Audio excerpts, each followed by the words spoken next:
Okay, good morning, guys. Welcome to another live trading clinic. My name is Steve Ruffley. So today we're going to focus on the Bank of England. Might not see fireworks today, but again, it's very important that we focus and understand that interest rates are going to be one of the topics that the majority of market participants are looking at, and certainly the big boys and the players. We're coming out of this growth cycle to some extent, and that means we'll have to look at the inflationary figures. And obviously, the only way of controlling inflation is interest rates. So everything happens in cycles, and I do believe that the interest rates will be first to move in the UK. So we have to understand and be ready for these big events. Okay. So before I start, as always, I need to read this warning. Remember that spread betting and CFD trading can have high risk or capital. Presumptive losses will exceed your initial deposit. Maybe suitable for everyone, so please ensure you fully understand the risks involved. The information currently provided here under no circumstance consider offer facilitated to invest. Nothing here should give you investment advice. The information believed to be accurate, the data is produced. Again, education only, content of the webinar is personal opinion of moderator, not trade.com. Content does not constitute financial investment or tax advice. Trade.com is not accepted. Only one built to the content comes from during this session. So I'm going to go over live charting analysis, multiple time frame trading. Seen some big moves in the markets over the last 2 days or so. So we'll go through that from the fundamental side and also the technical side. Got my account open, so do see any trades, I will be trading my own money. And questions and answers, guys. Anything you've got, anything you want to go through, ask me. These are open sessions designed to help you.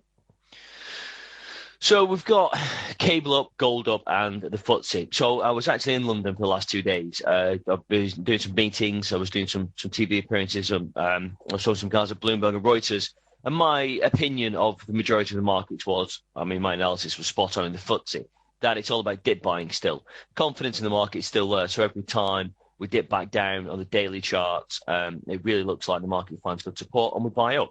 So again, we're towards the highs in the FTSE. For me, it's almost inevitable that we break these highs at 6885, about 25, and we start getting towards the 7,000 psychological mark. I think the same is going to happen in DAX. We're certainly going to head to 10,000. And gold, again, we see a big sell-off in gold, helping to push the stocks up.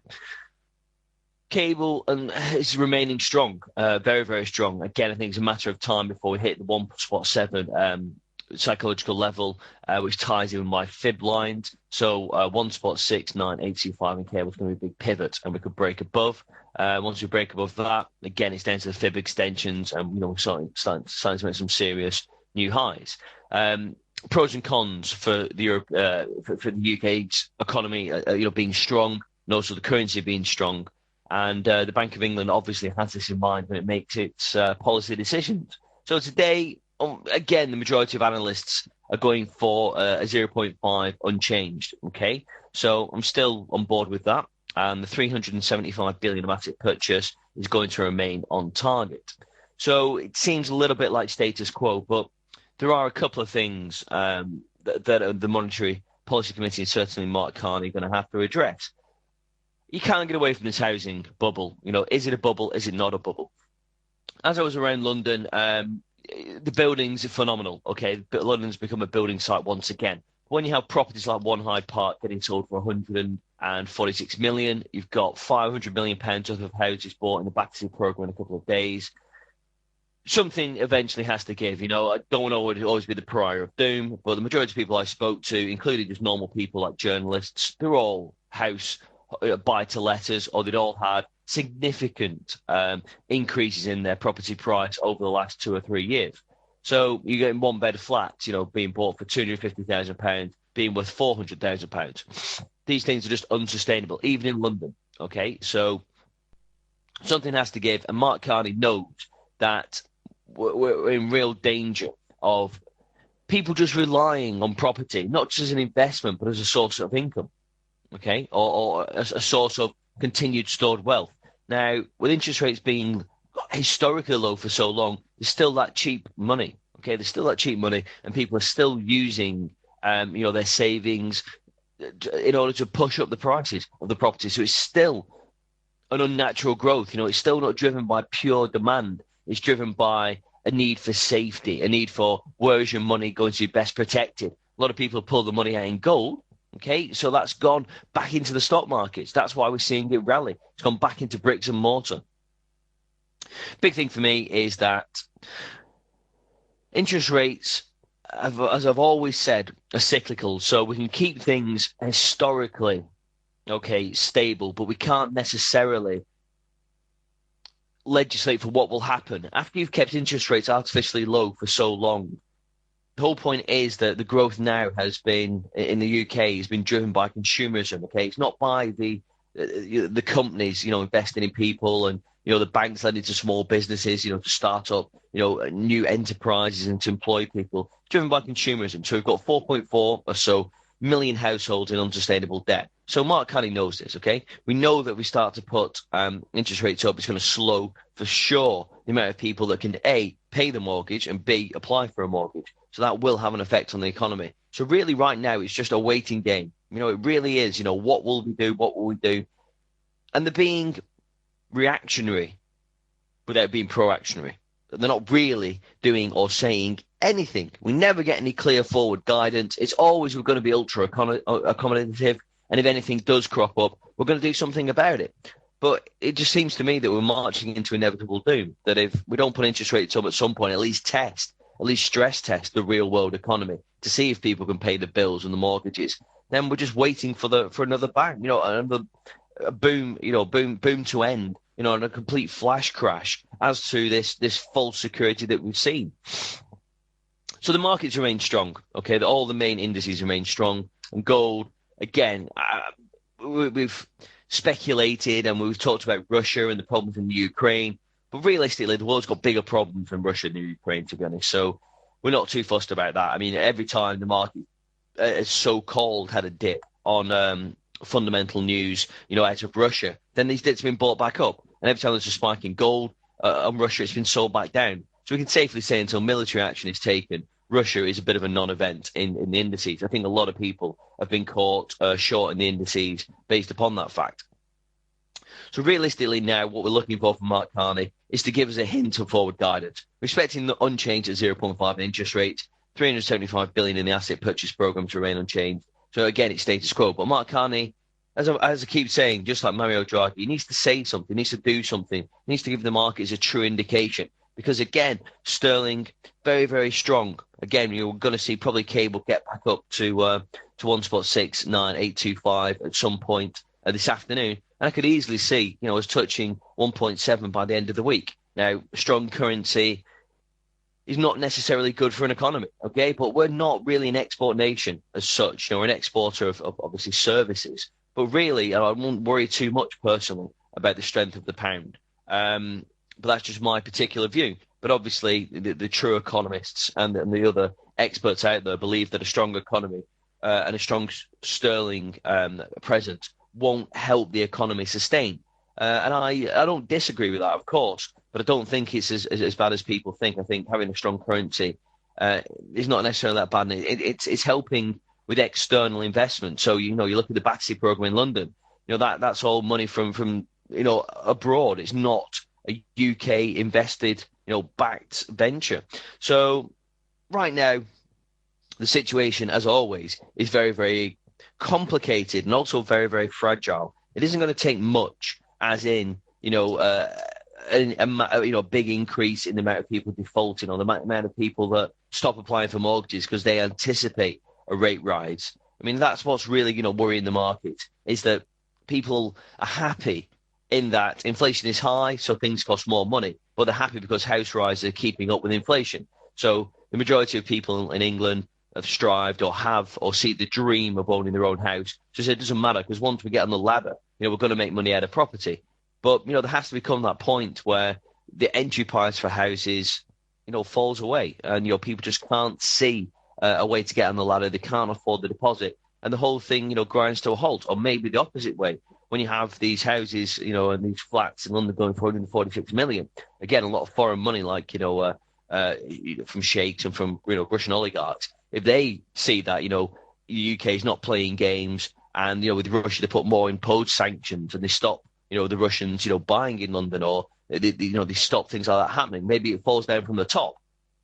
I mean, London, I'm just using that as an example because it doesn't directly correlate with the rest of the UK. So as the rest of the UK and the north of England house prices have, come down, they haven't in the London, they've taken a dip and then they've immediately shot back up. So it's not the same as talking about the housing market in the UK in general as it is with London. And let's face it, London, is a larger part of the GDP than the rest of the UK. So right now, we have to focus on London and see that as the trend, because if things start to, break down and, implode in London, then that will naturally have a ripple effect to the rest of to the UK housing market, but also to the UK economy as a whole.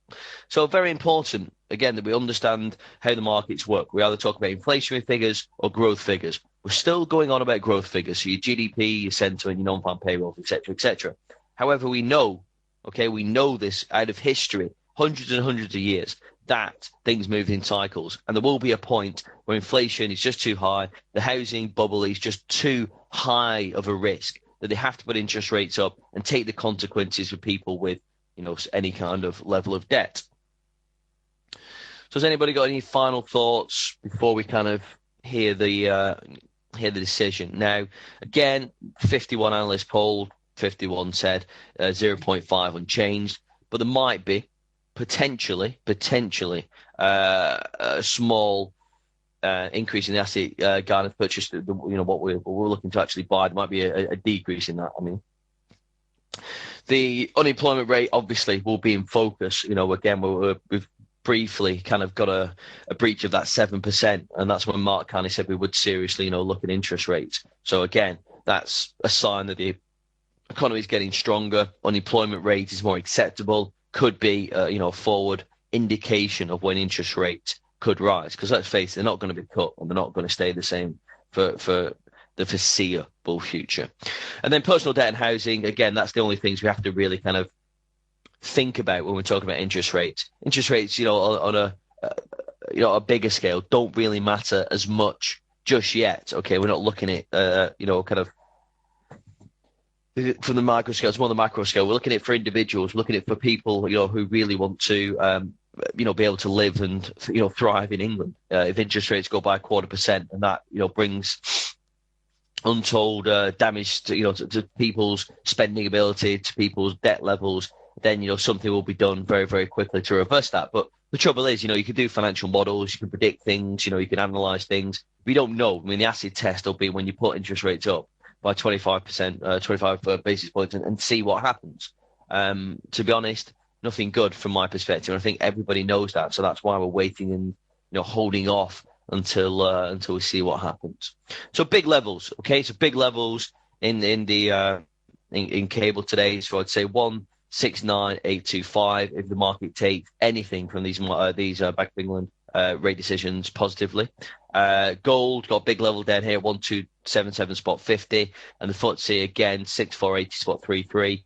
Big levels, final levels before we hit psychological 7,000. So anybody else got any questions, guys? We've got some regulars in. I can see Ian, I see Boris, Forexgal. Anyway, have you got any thoughts on what's going to happen today, guys? You got any thoughts on the aftermath? Are we just going to think unchanged, fairly flat, maybe some profit taking, or do you think the market's going to continue to take a bid? I mean, the FTSE looks, very, very strong to me. I'm betting in the next kind of couple of days that, the next couple of hours, we remain above, the key 50% of 681930. We're going to make some new highs in the FTSE. Okay, Ian saying, how much does the BoE decision affect global markets? Well, it doesn't really affect global markets as such, but certainly, in the UK and the European markets, we could see that if the Bank of England, makes any kind of you have to look at these things as like Inspector Gadget. You've got to look at the tiniest things. If we come out unchanged, that's fine. But it doesn't mean that there isn't going to be clues, in some of the comments that say, okay, we're not going to move this time, but it's imminent. And then that might have an effect on the markets. Okay, so it's all about reading between the lines with these things, guys.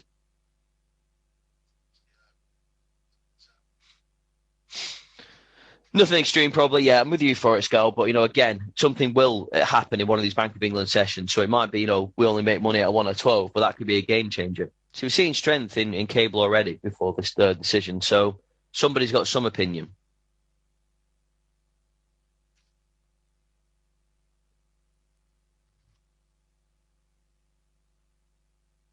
Okay, not long now, guys. So unchanged, we're expecting 0.5.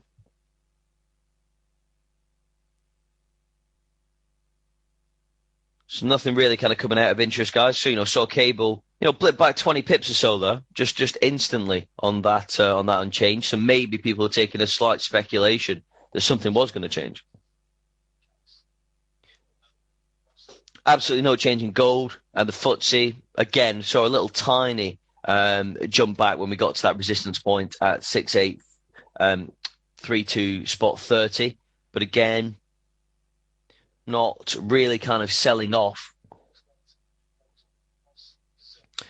Well, yes, guys. Well, unfortunately, that was a very, very, very dull non-event there, unfortunately. So, looks like absolute status quo that nothing has changed. Not even any clues or any comments. Nothing really, coming out from the wires or any kind of people speculating after that decision.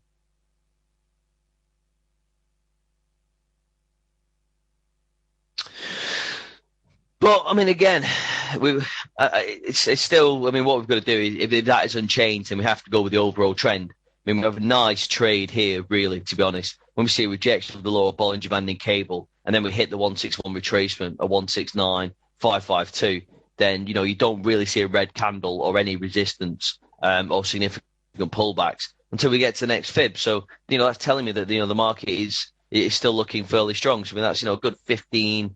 Spot 1 ticks, and then we've got 27 spot 2 to the 50%. Okay. Yeah, absolutely, Forest Gal, to be expected at this point. Again, it's almost like we'll say nothing, and then bang, it all happens. So that means that what's going to happen in the markets is we're going to see a severe overreaction. Because when you don't tell or give any forward guidance of any kind of credence, then the market makes its own decision. Okay. So the market right now is speculating and building up positions based upon what they think is going to happen. So if Mark Carney won't tell realistically what's going to happen, then the market will put its bets accordingly. And, realistically, it's looking that with cable being so strong, that interest rates are going to, rise sooner rather than later, because, the demand for sterling is going to go up when interest rates go up. It will bring external money into the UK and push sterling even higher. So that's my interpretation of what's happening right now.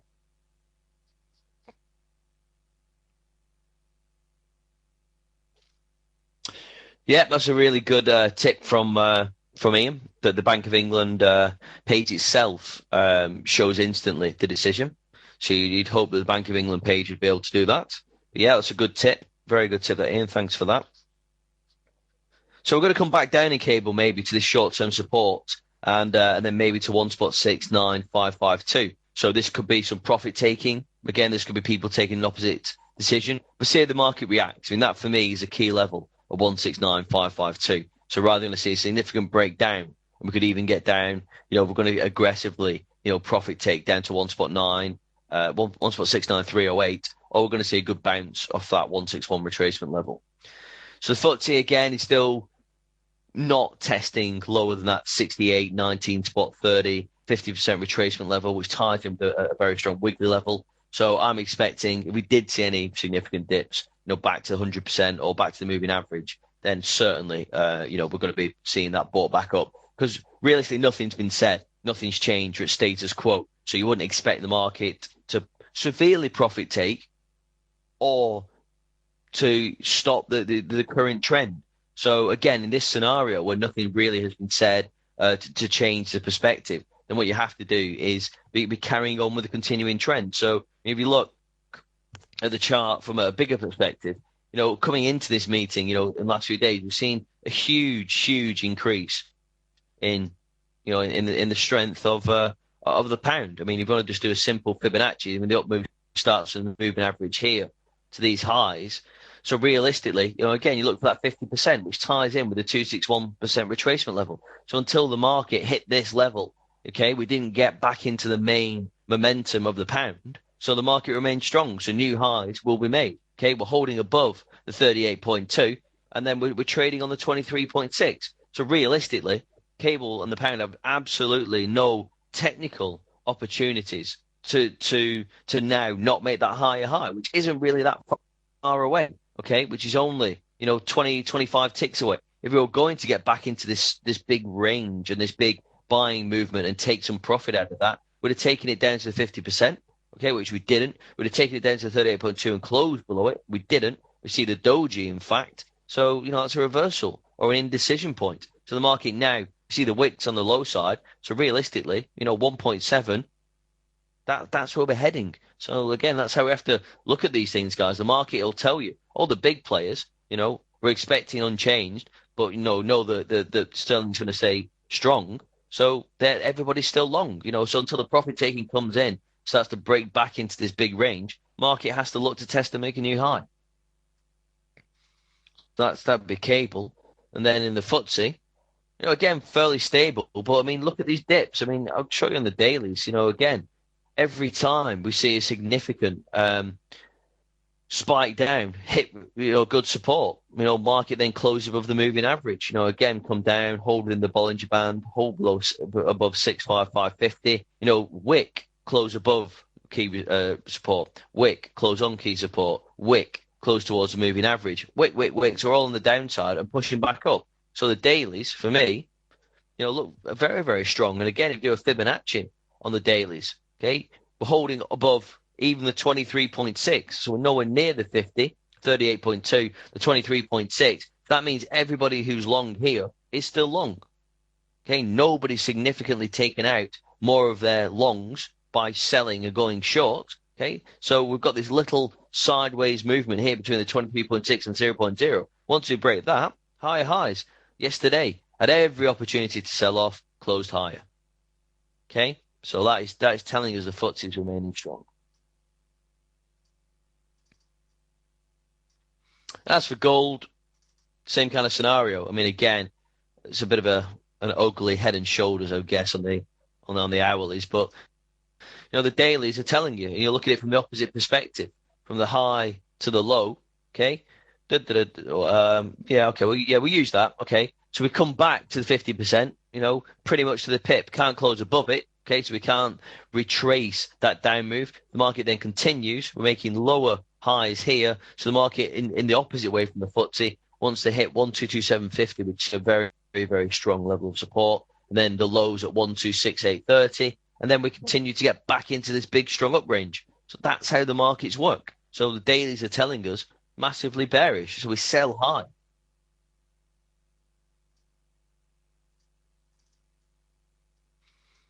So anything else, guys? Anything else you guys want to go through? Think we're going to see some fireworks from the ECB. Ian saying, yeah, I mean, Mario Draghi's a little bit less controlled than Mark Carney and Yellen, that's for sure. And he's got a lot more to prove. He's still got huge unemployment rates throughout Europe. In Greece, Spain, youth unemployment above 57%. Mario Draghi seems to be more concerned about convincing the world banks and the global currency markets that Europe's the place to be. And every time we talk to him, he's ultra dovish. Everything's great. We've got plenty of policies like quantitative easing, a lot of talk about taking interest rates to 0%, negative deposit rates. It all seems very, very desperate to me to prove that everything is under control. And Mario Draghi knows what he's doing. Unfortunately, I don't see that as the case. So for me, the euro continues to strengthen basically because I believe that China's unwinding huge dollar positions and putting it into the euro. So short term, yeah. I mean, again, the euro is going to remain very, very strong, but medium to longer term, we're going to see it get back to 1.3, 1.4, maybe below. Don't know. It's in no interest for Mario Draghi to keep the euro particularly strong. They're an exporting nation, and they need to remain competitive.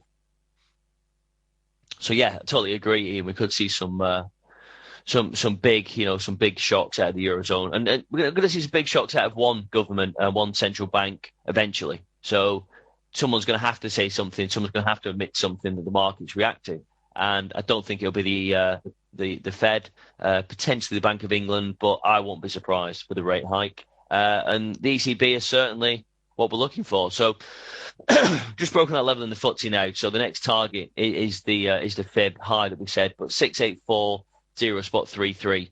And again, when the FTSE gets momentum, we're outside the upper Bollinger Band, we can really see some directional strong moves. So again, I don't know, potentially we've got enough momentum today to get to 686780, but you never know. Again, once we start hitting these highs, the buyers are clearly in the market to push things higher.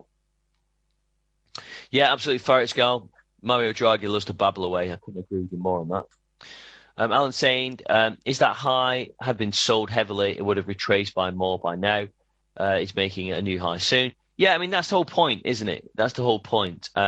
If you don't hit these highs, you get the short-term sellers, the short-term traders looking for these key levels and then selling big size, but only for a short amount of time. But if you're looking for the bigger position traders to see a key reversal and a key change in the trend of the market, then you have to wait a little bit longer. So that tells you, Alan's exactly right. If you don't see a big level hit and a significant reversal or a significant pullback happen and close in the opposite direction, then it hasn't had the impact the market wanted. So the overall trend will exude.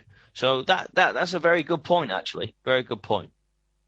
So all you have to do is understand yourself that the trend is massively strong. When people say the trend is your friend for a reason.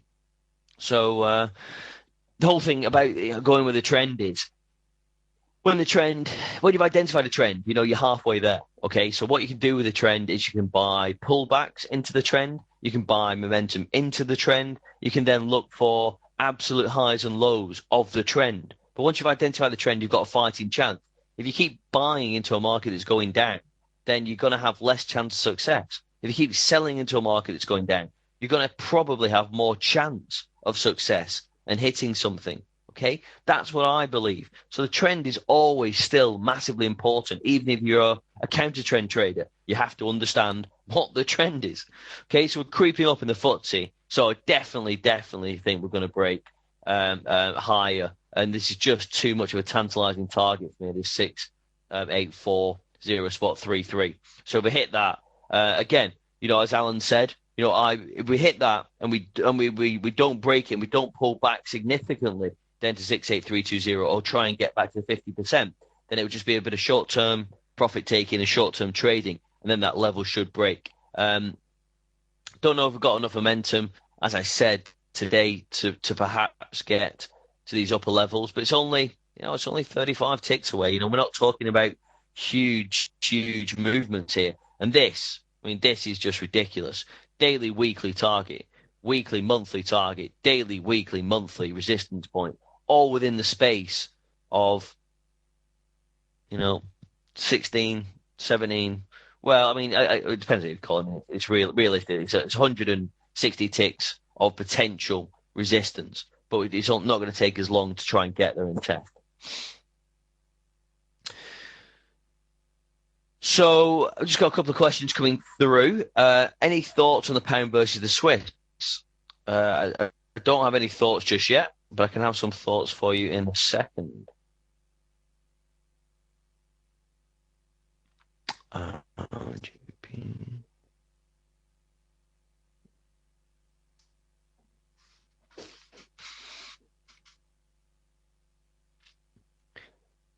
That's the only thing with MetaTrader. It makes it really difficult sometimes to find things you're not used to looking for.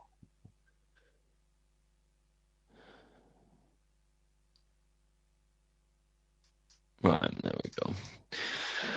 Well, okay, so we've seen a significant drop in the pound against the Swiss. Again, Fibonacci's worked very, very nicely on here. We've seen the 50% at 1.48530, and then the other extension points act in the correct manner. We've closed well the 50% and done a nice drop. So we've seen 1, 2, 3, 4, 5 red candles so far. So realistically, I would say to you, Ian, that 1.480 spot 078 is the big target here. We've got a big weekly resistance point here. So once we break that and test, then the Fibonacci for the short term should be complete. But if we do break it, then you might have an extra potential to get a real big overextension of another 18.2 ticks down to 147.897. Big thing for me is when you see the Fibonacci on the low side acting as resistance as it is. The point is, a lot of people think, well, I've seen 5 green candles. I should buy now at some point and find some value. Firstly, let the hourlies close, because this can look quite bullish now, and that's the end of the down move. That might close down here, then it'll open up here, then it will certainly make new lows. So don't be too keen or too eager to get in to a long position until it's closed. You've still got 45 minutes for this hourly candle to close. So this could easily go from green to red at any point. So generally my kind of view on these kind of things, when we're testing the lows significantly, we haven't seen an attempt to get back into the range, that the likelihood is it's going to make a new low before it gets back into the range. So again, I could always be wrong with these things, and we've got two big levels here, two weekly resistance points. So if we close above 190, then that again could indicate we've got a chance to get back into the range. But for me, I would say that generally, if you've seen 5 red candles, you're going to see 6. So I would see one final very big push, down to these big levels down here. And certainly if you break 1480.78, get down to 1478.97. But that'll happen very quickly. And then you'll see that long tail effect, as I explained in the daily footsies. And then you'll close above here, and then the market will go up. So what the market's doing now is letting people get in long, thinking that after 5 hours of selling, we have to reverse. And then a big player, central banks, or the big market movers will come in, push the market down here, push all the way down here, get every short out. Then it'll buy as much as it wants down here, buy as much as it wants down here, and they'll bring the market back to the moving average as everyone thinks. So that's generally what happens. So I'd say be very wary of going long just yet, but a close above these levels, you might have a chance. But again, wait for these lower levels, perhaps to be tested on the hourlies before we do that. Another little tip could be trade at 12.59. Okay, trade at 12.59 rather than, waiting for the next, 43 minutes of this hourly, candle to happen. Trade at 12.59 and try and catch it above 14891, and it might just quickly give you the momentum to stay in. But if it reverses, you can quickly get out. So that's what I'd say. Yeah, I mean, again, you've got obviously done your own analysis on this, Ian, but I'm just telling you from my perspective where I see the levels of support and resistance. So, again, we've come through the ranks. We've closed below the 50. We've hit the 100, 161, 261. We haven't hit the 423 spot 6 yet, which would mean a full Fibonacci for me. So the risk, unfortunately, for me is still to the downside. But yeah, if you're looking for long and you've bounced off a good trend line for you, then that's good enough for me to, see the markets move a little bit higher. So what else have we got? Alan's asking for the S&P. Okay, no problem. I think the euro dollar needs to get above 140, dragging ECB to act, and the S&P. Right, sure, guys. Listen, let me go through the S&P and let's go through the euro dollar.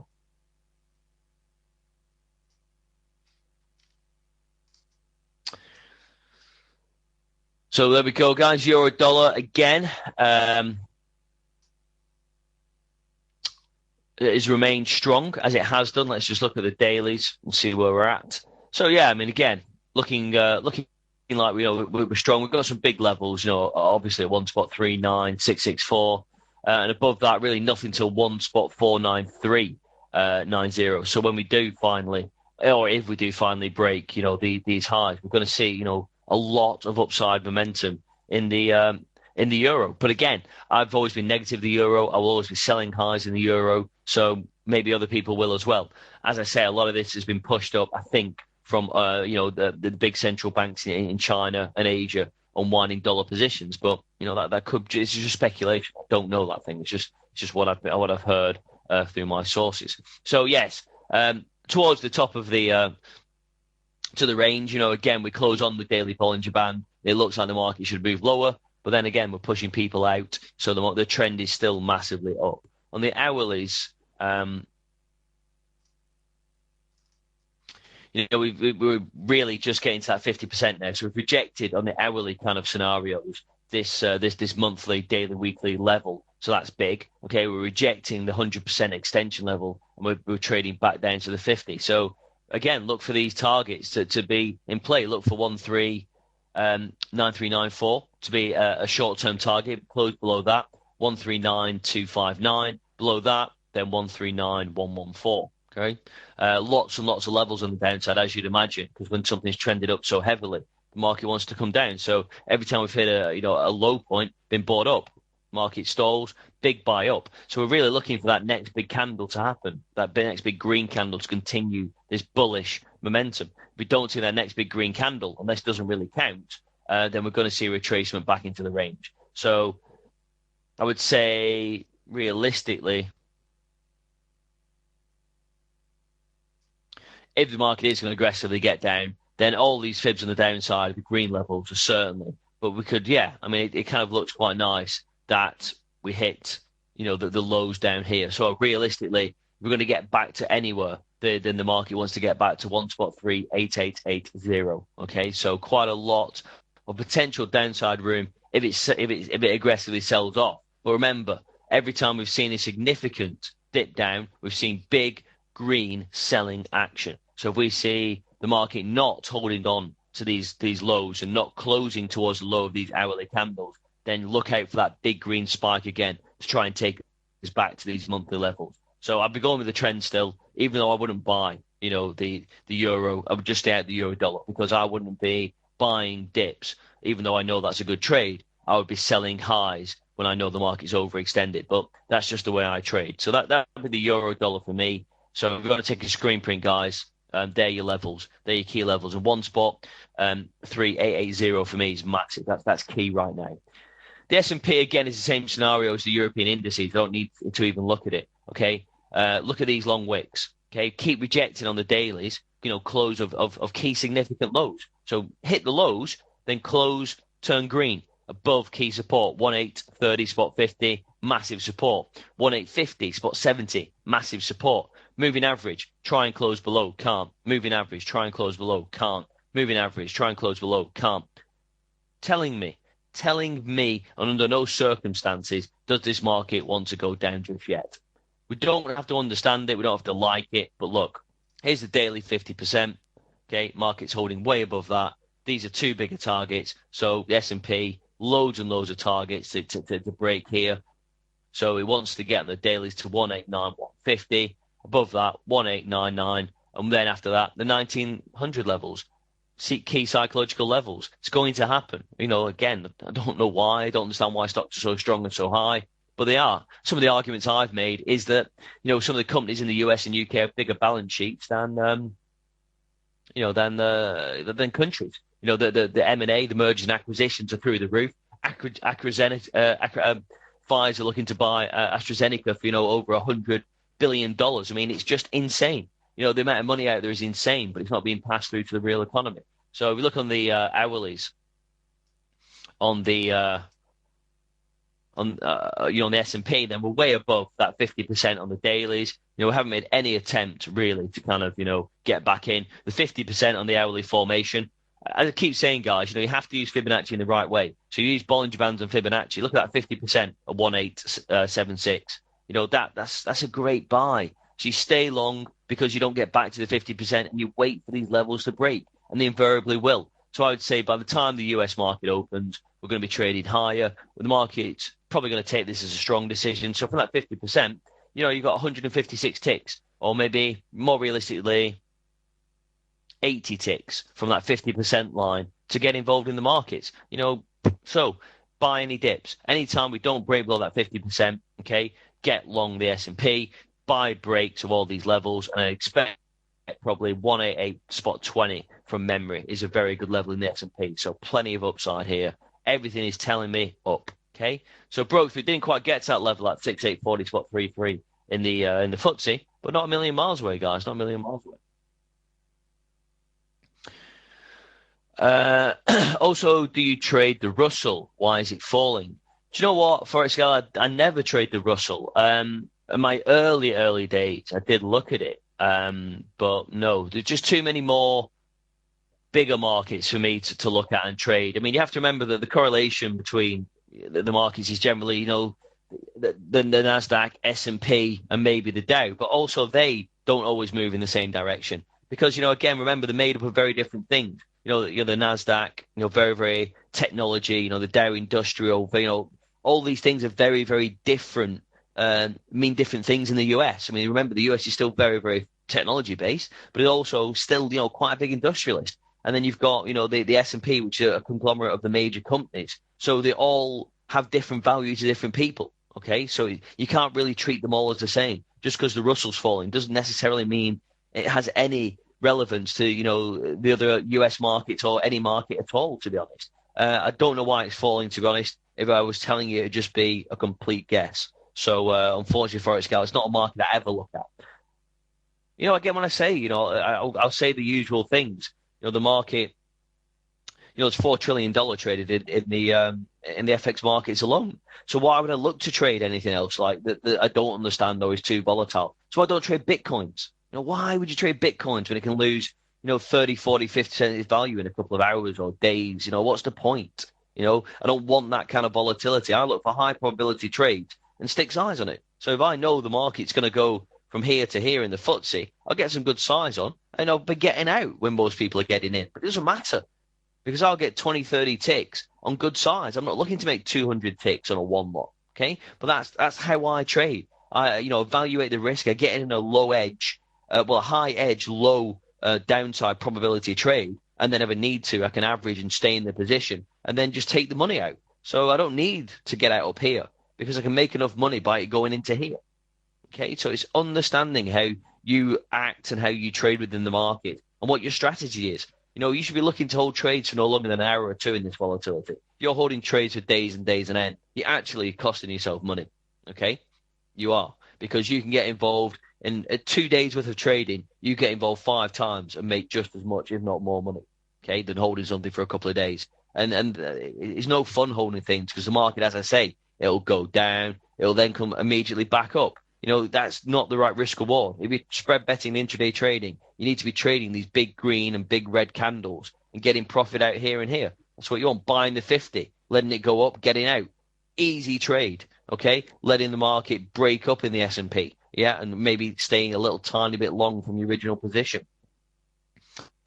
So a little bit of sell-off in the euro now and the dollar. So as I said, these are your key levels, key targets. So the next one is this fib down here at one spot, 39349. So if we break that and this short-term support, we've got a good opportunity for the market to quickly drop down to here.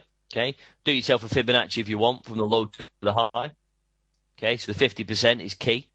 So again, take a screen print of that, and the market could bounce off quite nicely. We've still seen some dip buys because the trend of the euro dollar is still long. But if you break through, then my fib levels, the green levels, are massive targets.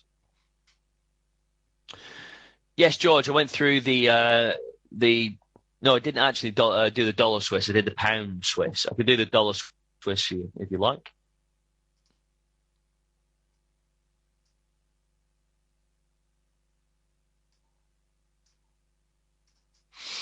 So dollar Swiss. Now my rationale was that once you've seen 5 red candles, wait for this hourly candle to close. Again, we've still got 32 minutes because this could turn red, at any point. So I would generally wait really till a couple of minutes before the close of the candle before I went long. Because if there is the bottom, then the market is going to come back and get to probably 0.87532, get back to the 50%. So I'd rather let it close and then go long on a bounce. So just before this hourly candle closes.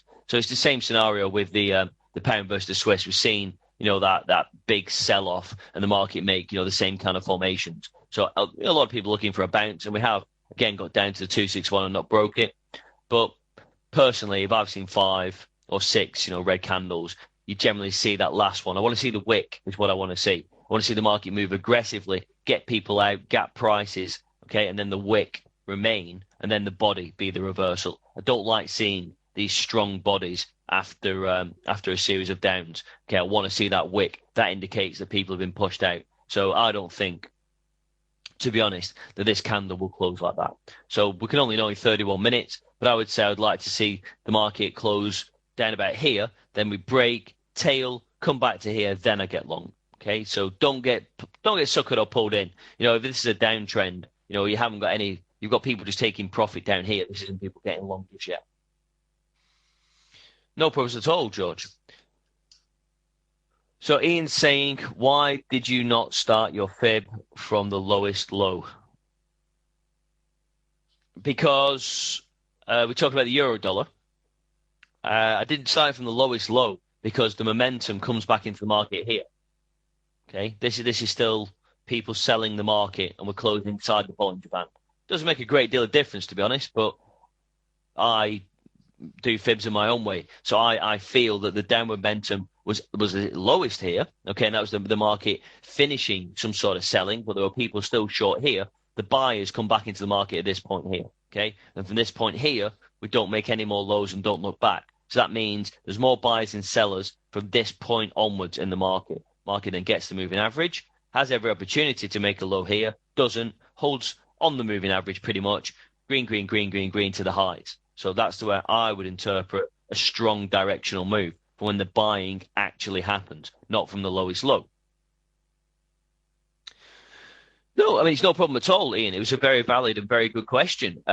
Remember, the reason why Fibonacci works is the self-fulfilling prophecy. So I wouldn't say or be bold enough to say I'm an expert in Fibonacci, but everything I do programmatically for MetaStock, for MetaTrader, my signals all base around Fibonacci.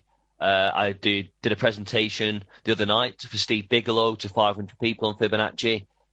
Fibonacci is my thing. So I have confidence in my Fibonacci and the way I use it. And I have confidence that I understand how the market interprets Fibonacci. Okay, so that's why my green and red lines work, because these are all Fibonacci. Okay, so it's not a mystery that my 50% in the S&P, was a nice place to bounce, and that the 100% extension at 188.50 was a nice place to get some profit out. It's no coincidence that the dollar Swiss, gets down to my levels and pauses. Okay, it's took a long time, over a decade, to understand, and I don't make charts too complicated. I use Fibonacci, Bollinger Bands, and other standard indicators to give myself a framework, okay? Because I know that works with the way I view markets and the way that other market participants use it. So again, it's not meant to be anything apart from just my 10, 12 years of technical charting analysis. It works for me, and it works for other people because I've taught people how to use it. So already, like I said, we're seeing this market, the dollar not really bounce back as quick. We're going to see a break. We're going to see a break and a wick, and then the market's going to get back to here and then go back up. It's going to push all the shorts out. So if you're long, be prepared to average. Okay, that's all I can say, because that looks to me like an absolute inevitability.